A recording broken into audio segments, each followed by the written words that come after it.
When was the last time you told yourself the truth? The kind of truth that stings at first but sets you free forever. You see, most people avoid pain. They numb it, run from it, or distract themselves with comfort. But what if I told you, the very discomfort you've been avoiding holds the key to your freedom? The Stoics understood something we've forgotten in the noise of modern life. That peace does not come from avoiding reality, but from facing it head-on, with clarity, discipline, and courage. In this video, we're diving into 8 painful but liberating truths that will challenge you, shake you, and ultimately free you. You'll learn why accepting death, letting go of expectations, and embracing discomfort is not negativity. It's wisdom, brutal, cleansing wisdom that leads to strength. But be warned, this isn't motivational fluff. This is for those who are ready to break the illusions, reclaim their power, and rise above the chaos of life with unshakable calm. So if you're tired of running, if you want truth more than comfort, like this video, subscribe, and let's begin your journey toward inner liberation. Number 1. Distinguish between what you can and cannot control. Most of the pain that storms our minds is self-made. We cling, bargain, and quarrel with reality as though sheer determination could force traffic to thin, weather to brighten, or another person to rewrite their convictions. Epictetus opens his Enchiridion with a sentence so plain it feels like ice water down the spine. Some things are up to us, and some are not. Accept that divide and you move through life like a freed man. Deny it, and every trivial delay becomes a fresh prison cell. The rule is severe yet simple. Anchor your hopes only to what your mind can steer, your thoughts, your words, your deeds, and no external turbulence can make you its slave. Yet this principle is more than parchment wisdom. It is an act of daily survival. Picture your mind as a walled city and the single gate as your attention. Leave that gate unguarded, and rumor, envy, and other people's chaos stroll in and raid the stores. Guard the gate, patrol it with deliberate awareness. Admit only what you can cultivate. Clarity, discipline, purposeful action. Let everything else drift past like caravans beyond high stone walls. You witness them, but you do not host them. The instant you reclaim that gate, the siege on your inner city ends. Consider Nelson Mandela. For 27 years, his world shrank to a concrete cell barely wider than his outstretched arms. He could not shorten the sentence or soften the regime. But within that enclosure, he practiced a freedom far larger than the iron around him, the freedom to choose his response. He studied Afrikaans to understand his jailers, organized quiet debates so prisoners' minds stayed sharp, and refined a blueprint of reconciliation that would later rebuild a divided nation. I was the captain of my soul, and he reflected, proof that mastery of self can bloom even where physical liberty is denied. Bring the lesson home. When a delayed flight snarls your schedule, pause. You do not command the runway. You command your reaction. Choose humor over outrage, preparation over complaint. When a barbed email detonates in your inbox, own your tone, your timing, your clarity, and release the sender's mood into the wind. When markets swing, manage your plan, not the price. Each moment you place energy only where it can act.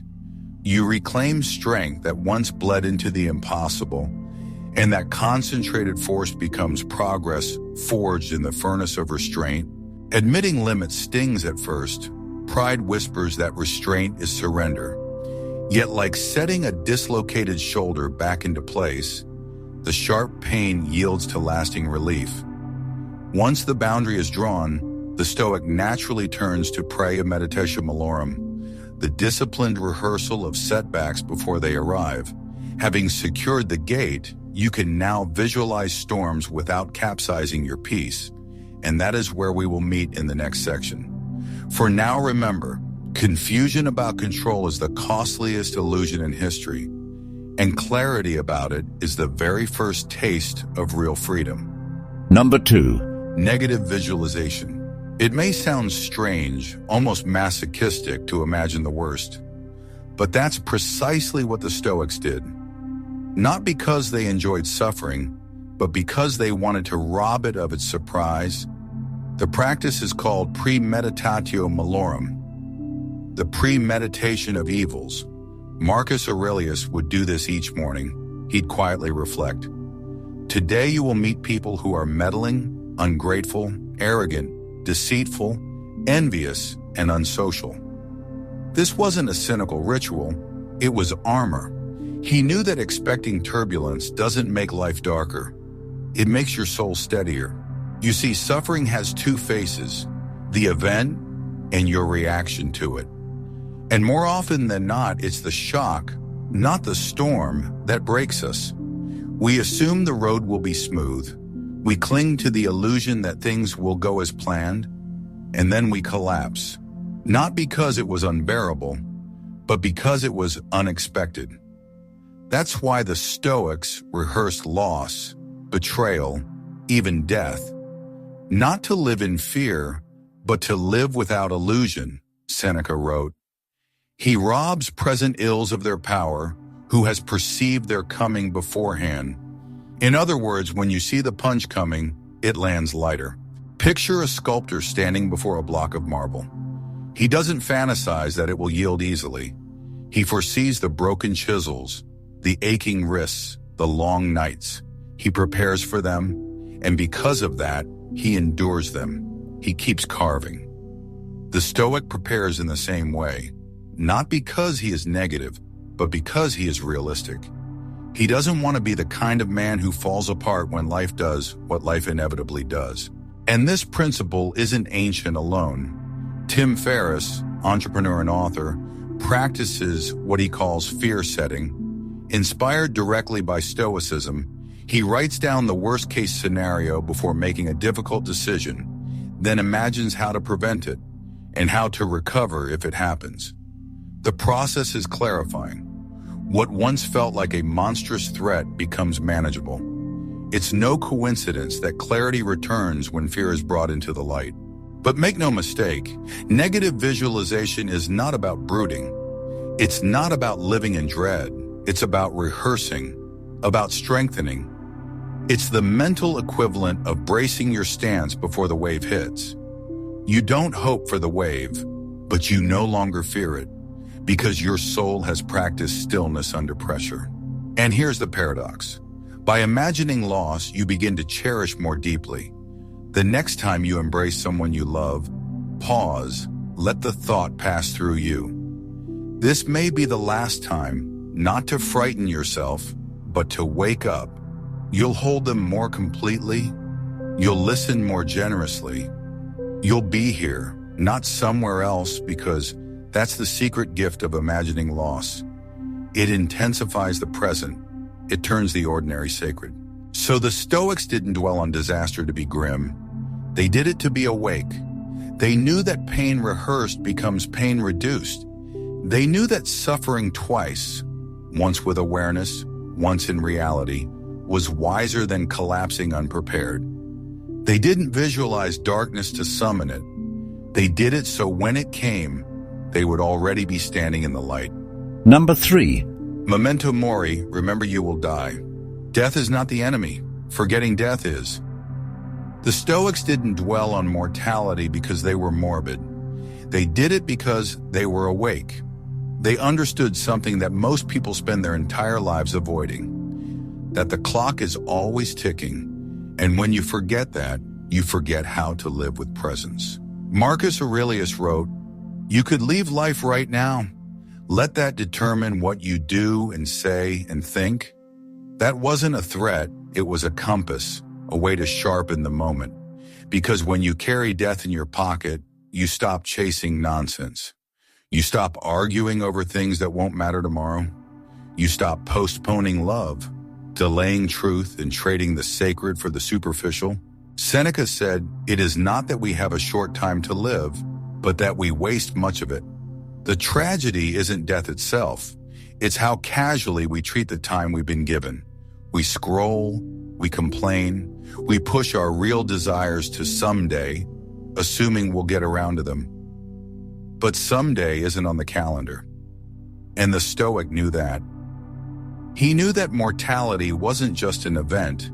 It was a mirror, one that forces you to ask, what am I doing with the time I still have? And more importantly, what am I avoiding because I think I have forever? Steve Jobs, who read Marcus Aurelius religiously, once revealed that his most powerful tool wasn't a gadget, it was a question. If today were the last day of my life, would I want to do what I'm about to do today? And if the answer was no too many times in a row, he knew something had to change. That's the essence of Memento Mori. You don't use it to scare yourself. You use it to align yourself, to strip away distractions and get honest about your life. And here's what happens when you live with that awareness. You walk through life a little slower, not out of fear, but out of reverence. You feel things more. You see more. You stop treating ordinary moments like background noise. You sit at dinner and you taste your food. You listen, not to reply, but to connect. You look someone in the eyes and you really see them because something in you knows this could be the last time.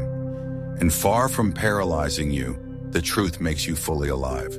Memento Mori isn't about death. It's about depth. It's about turning down the volume on the trivial and tuning in to what truly matters.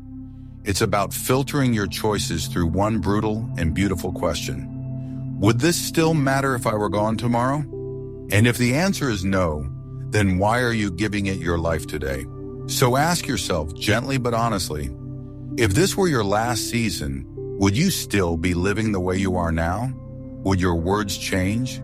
Would your habits shift? Would you spend less time pretending and more time being? The Stoics didn't contemplate death to feel heavy. They did it to feel clear. They knew that one day your name will be spoken for the last time. Let that truth be your wake-up call to live in a way that's worth remembering. Number 4. Amor Fati, love your fate. There is a difference between enduring life and embracing it. Most people tolerate what happens to them. The Stoic, however, learns to love it. Not just accept it, but love it. This is the heart of Amor Fati, the love of one's fate. It's one of the hardest ideas in Stoic philosophy because it asks you to do something radical, to welcome not only the pleasant, but the painful, to say this too is part of the path. Nietzsche, who was deeply influenced by the Stoics, once wrote, "My formula for greatness in a human being is Amor Fati, that one wants nothing to be different, not forward, not backward, not in all eternity." The Stoic doesn't just surrender to what happens. He sees it as necessary, as meaningful, even as beautiful. Why? Because he trusts the unfolding of life, even when it cuts deep. Think of Thomas Edison. When his laboratory burned to the ground in 1914, destroying years of research and invention, he didn't collapse. He didn't rage against the sky. Instead, he said, "Thank God all our mistakes were burned up. Now we can start fresh." That's not optimism. That's Amor Fati, a man who understands that destruction can carry clarity, that loss can reveal direction. But to love fate doesn't mean you love every feeling. It means you love the lesson. You don't have to enjoy heartbreak to appreciate the self-awareness it brings. You don't have to cheer for rejection to honor the strength it calls out in you. You don't even have to like the difficulty to see that it chisels something inside you that ease never could. Amor Fati doesn't deny the pain. It transcends it. Here's the deeper truth. Nothing that happens to you is outside the curriculum of your growth. Every delay, betrayal, illness, mistake, each one is an instructor. And when you resist the lesson, you suffer twice. The Stoic doesn't just survive circumstances. He cooperates with them. He finds the thread of meaning woven through the chaos, and that meaning gives him power. Power not to change the past, but to use it. Ryan Holiday often tells the story of how his first book idea was rejected by multiple publishers. At the time, it was frustrating, humiliating, but looking back, he sees that rejection as essential. It forced him to write The Obstacle is the Way, which became a bestseller. He later said that every no led him to the deeper yes. That is the mindset of Amor Fati. Not why did this happen to me, but what can I build from it? So ask yourself, what if nothing in your life is wasted? What if every piece, even the most painful, is part of the mosaic? You may not see the full picture yet, but the Stoic trusts that it's forming, and that trust is strength. Amor Fati is not about liking your fate, it's about using it, turning every misstep into a step forward, turning every crack into a place where light gets in. Number 5. Voluntary discomfort. We spend so much of life trying to make things easier, more convenient, more comfortable, more predictable. But the Stoics believe that comfort is a double-edged sword. When it becomes the goal, it weakens us. When it becomes the default, it softens the mind. That's why one of their core disciplines was voluntary discomfort, the act of choosing challenge before life forces it on you. Seneca practiced this often. He would sleep on the floor, eat coarse bread, wear cheap clothing, even though he was incredibly wealthy. Why? To prove to himself that he could endure it. To shrink his fear by facing it directly, he wrote, "Set aside a certain number of days during which you shall be content with the scantiest and cheapest fare, and ask yourself, is this the condition I feared?" You see, fear feeds on the unknown, but once you experience hardship on your terms, it loses its fangs. Modern neuroscience now echoes what the Stoics already lived.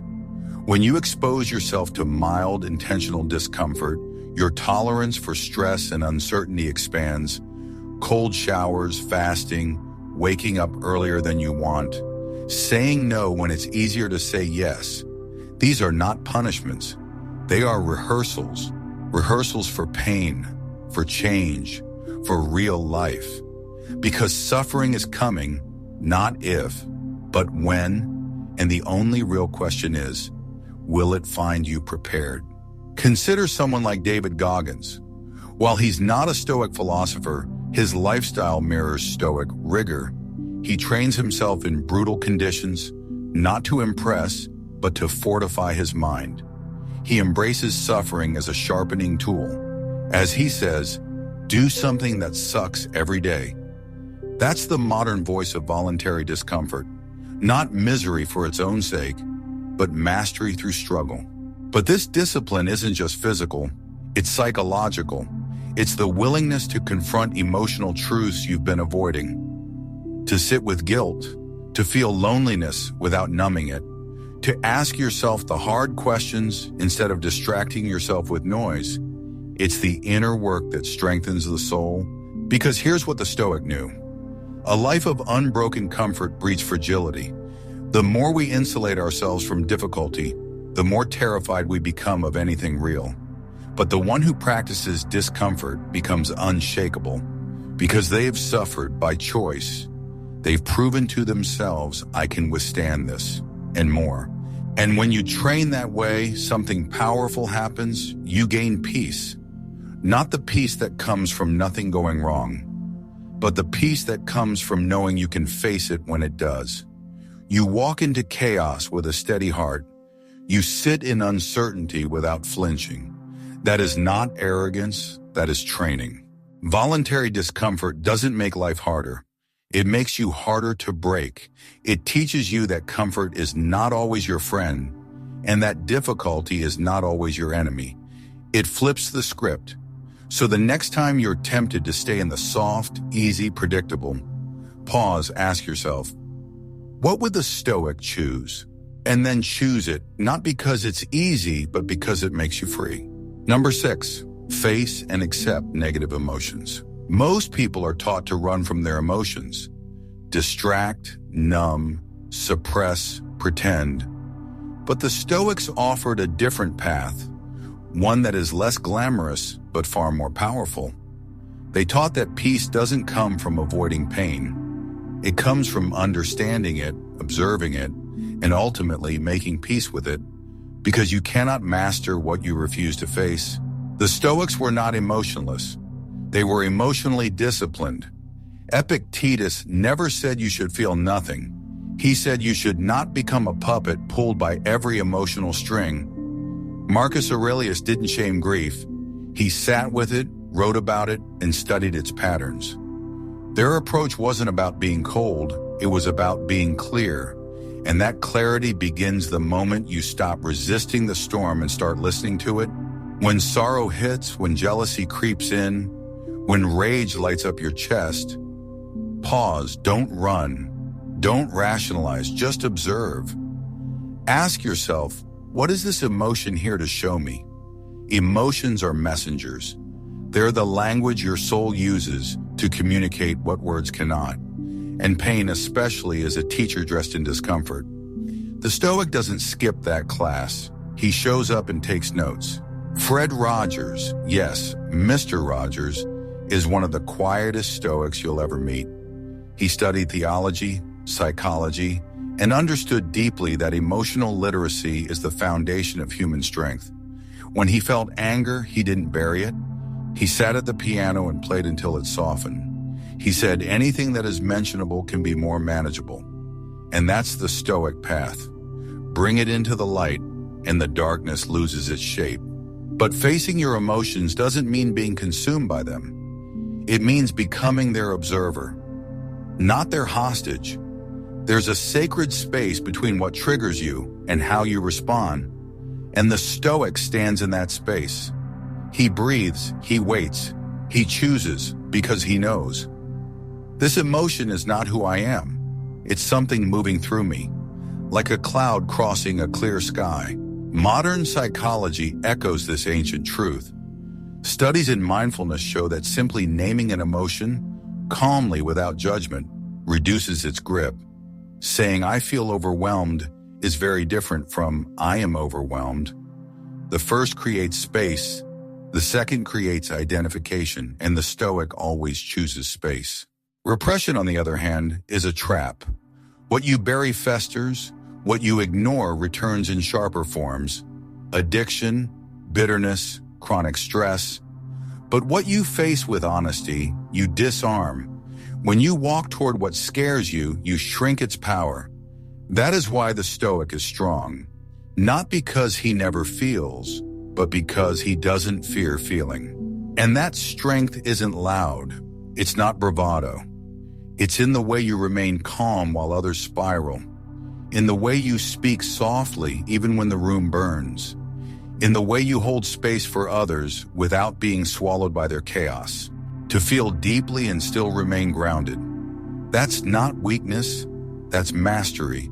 So when emotion rises like a tide, don't run, don't fight, just stand still, feel it fully, name it gently, and let it pass, like weather across an open field. Because the Stoic is not free from emotion, he is free within it. And in that freedom, he discovers not just peace, but power. Number 7, put virtue above comfort. In a world addicted to ease, Stoicism asks something radical. Choose integrity over indulgence. Choose principle over convenience. While modern life is designed to keep us comfortable, the Stoic knows that comfort can be a trap. It makes us passive. It dulls our clarity. It trades long-term growth for short-term relief. And worst of all, it tempts us to compromise what we know is right just to avoid friction. To the Stoics, the highest good was not pleasure or comfort. It was virtue that meant courage, self-control, justice, and wisdom. And these qualities don't grow in cushioned environments. They emerge in trial, in friction, in the decision to do the right thing, especially when it costs you something. As Epictetus said, it is difficulties that show what men are, not luxuries, not applause, but hard choices. Consider Viktor Frankl, a man who lost nearly everything: his home, his family, his freedom, and yet, even in the darkest conditions, he refused to surrender his moral compass. He helped others. He found meaning in suffering. He wrote later, "Everything can be taken from a man but one thing, the last of the human freedoms, to choose one's attitude in any given set of circumstances." That's not philosophy in theory, that's virtue under pressure. You don't need tragedy to live by virtue. You simply need to notice your choices. When you're tempted to lie to make things easier, don't. When staying silent feels safer than speaking the truth, speak.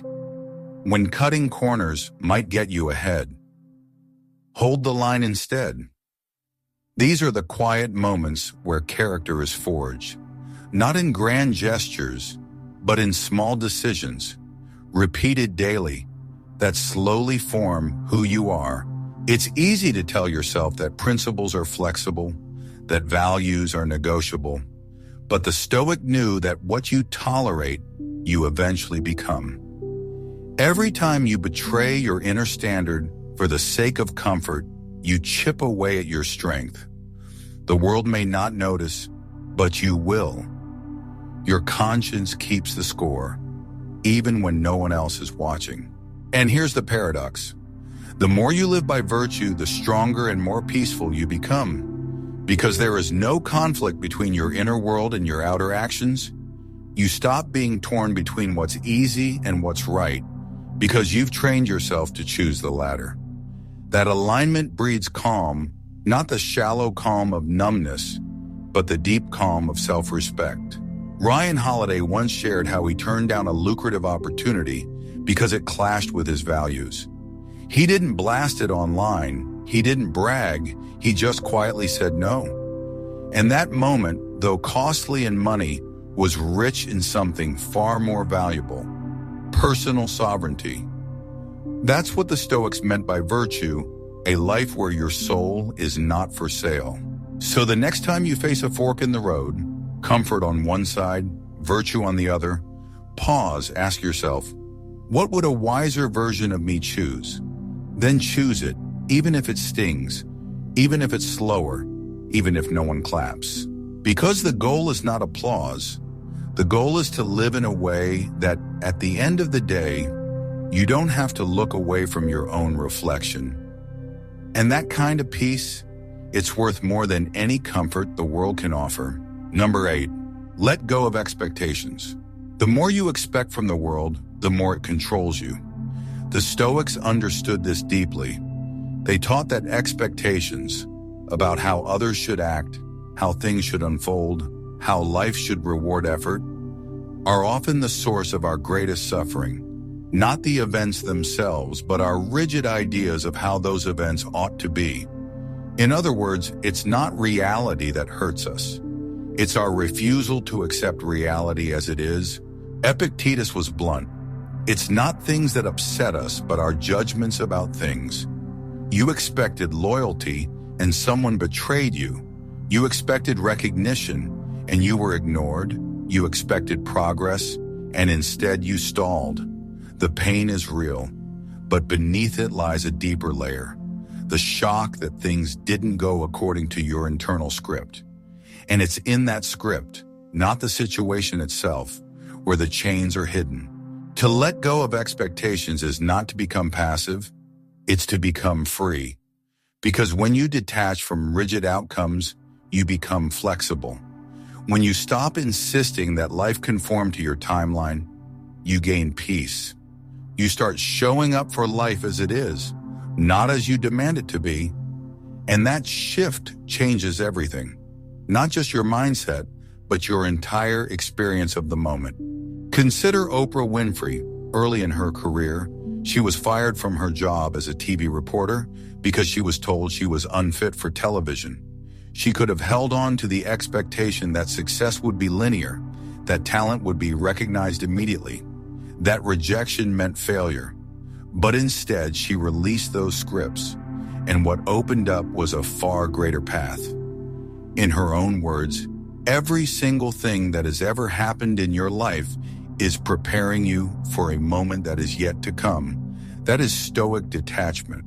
Not apathy, but trust in the unfolding. The Stoic doesn't give up hope. He gives up the illusion of control. He replaces this must happen with, let me meet whatever happens with strength. Instead of resenting the rain, he learns to walk in it. And if he can't walk, he learns to stand. And if he can't stand, he learns to endure with dignity. Letting go of expectations doesn't mean you don't plan or aim high or care. It means you do all those things, but you do them without clinging. You give your best and then you release. You love without demanding that love be returned in a specific way. You strive without believing the universe owes you anything in return. And in doing so, you trade bitterness for presence. You trade anxiety for peace. The Stoics weren't immune to disappointment. They were just better at recovering, because their peace wasn't built on how things went. It was built on how they responded. And when your peace depends on your actions, not the outcomes, you become unshakable. So the next time life doesn't follow the script in your head, pause, feel the sting. Then ask yourself, what would a wise man do now? And do that without bitterness, without resistance, without demand. That's not giving up. That's growing up. Because in the space where expectations end, freedom begins. You weren't meant to be numb. You were meant to be free. Not free from pain, but free from illusion. And that's what Stoicism gives you. Not a shield from life, but a deeper strength to move through it with clarity, dignity, and calm. The 8 truths we've explored today aren't comfortable, but they are liberating. Because once you learn to focus only on what you control, once you visualize loss, face discomfort, release expectations, and choose virtue over ease, the world loses its power to shake you. Marcus Aurelius wrote, "If you are distressed by anything external, the pain is not due to the thing itself, but to your estimate of it, and this you have the power to revoke at any moment." That's the path. Moment by moment, you reclaim your inner authority. So take what you've learned and carry it into your life, not as theory, but as daily practice. Let your strength be silent. Let your clarity be steady, and let your peace be earned, not by avoiding hardship, but by mastering yourself within it. If this video gave you something to reflect on, subscribe and share it with someone who needs it. Your journey isn't over, it's just getting deeper.